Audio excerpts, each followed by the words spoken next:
Talking to Matt Watts, the co-star and co-writer of Michael Tuesdays and Thursdays, airing Wednesdays on CBC television. Wednesday nights at 9. Wednesday nights at 9. Perfect. How appropriate to the show is that? Michael Tuesdays and Thursdays, On Wednesday nights at 9 on CBC. I think it's very. I kind of like. I think it's kind of a nice like touch. Just a nice added touch to the show. I love this show. There are so many wonderful subtle touches, wonderful character stuff going on.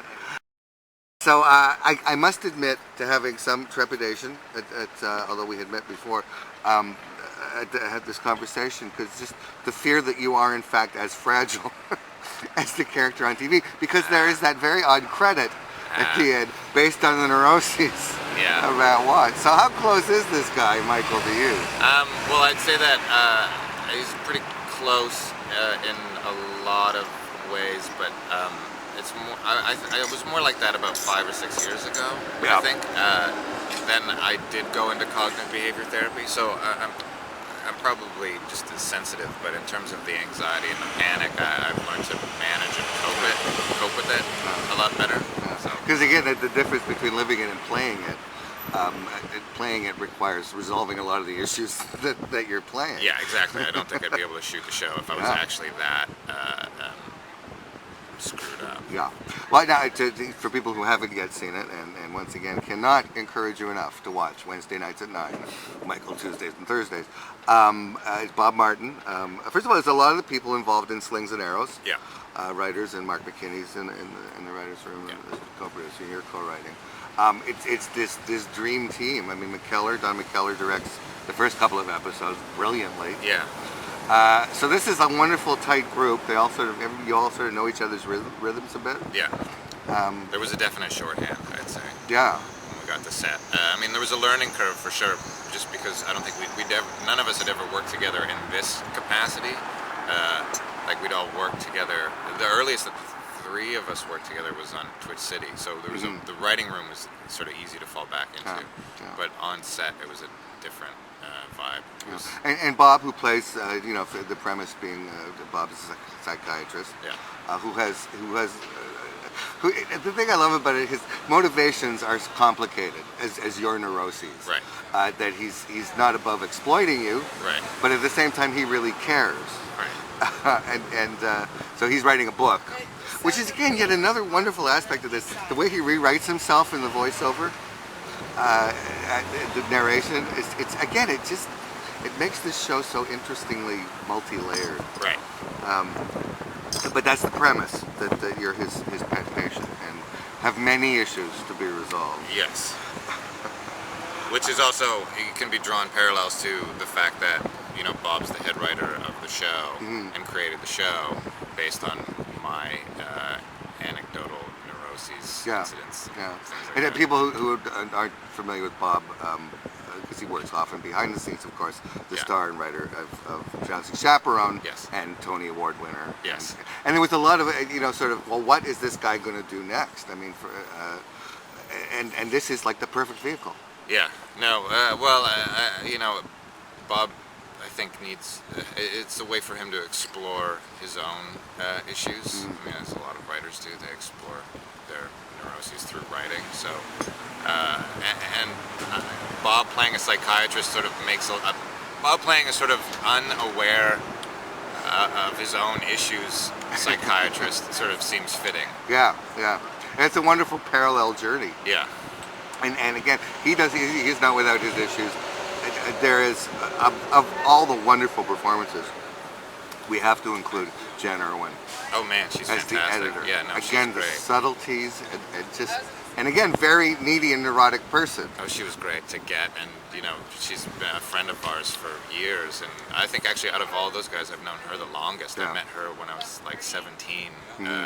It's some weird dinner theater thing that we were both in. She's fantastic. She's fun to work with, and she's great to have around. And it was nice to have her there. Yeah. It pulls such wonderful things out of this great ensemble of actors, many of them Second City background, including Bob. You did Second City for a while? Yeah, I was in the touring company, but I couldn't get on the bus. I couldn't tour. I couldn't travel, so they threw me out. It's, you know, you hesitate to laugh, except you can't help but laugh because it's. Thank God you've resolved this. No, it's You're kind good of the with history buses of my now? life. I know. You know, I got thrown out of high school because I couldn't go to class. I got thrown out of Second City because I couldn't get on the bus. And then I basically just holed up and wrote and did easy things like working, not easy, but writing for radio was sort of like the simplest Oh, really? job for managing. And now that I've dealt with all this stuff, then it makes this a lot. I can cope with this. But now you can also look back at that whole period of life as research. Yeah, to a degree. Yeah, it's weird. It's still.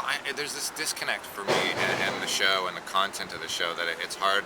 I think it's actually good that Bob's the one who's sort of in charge. Yeah. Because I go back and forth. There are times where I think it's weird that my neuroses, I'm not the one writing about them. I mean, I am, but I'm not the head writer. Yeah. Where you'd think that I would be the one that would actually take charge of that and use that as a story. But it's actually kind of good that Bob's doing it because it gives it sort of an objective opinion. And I didn't see the humor in it. Like I saw the humor in it in terms of sharing it with a friend. Mm-hmm. Like, look at this absurd thing I had to do today. But I didn't see it as the potential for a TV series. Well, these characters, as needy and as damaged as they are, that's hard to play and elicit some kind of empathy from the audience. And there isn't a character, you particularly. Well, I'm not acting in a lot of it too, right? Because I mean, the thing is, I can cope and I can manage with the anxiety, but it's still there, right? Like, there's a lot of scenes where I was genuinely anxious as me.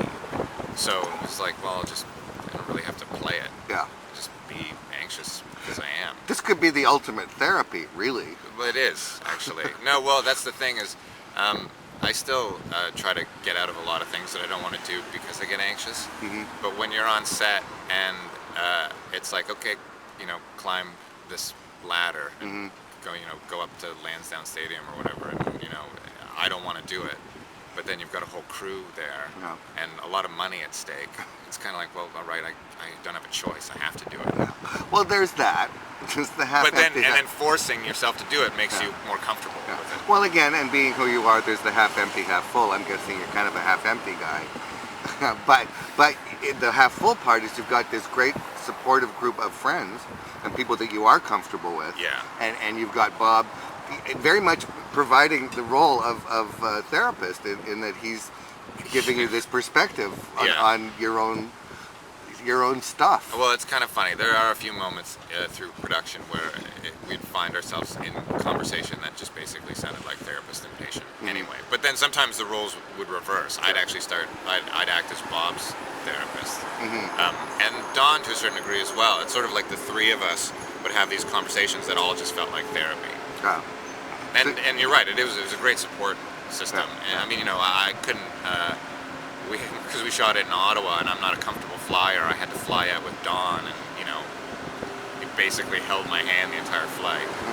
This is like your first best destiny, when you think about it. I couldn't have done it with anybody else, basically. If I had auditioned for this part, I probably don't know. I don't know if I'd been able to do it. Absolutely delightful. So, watch. Let's repeat it again, just in case. Wednesday nights. Michael Tuesdays and Thursdays. Wednesday nights at 9 on CBC. Yes, do not miss. Pleasure, sir. Thank you.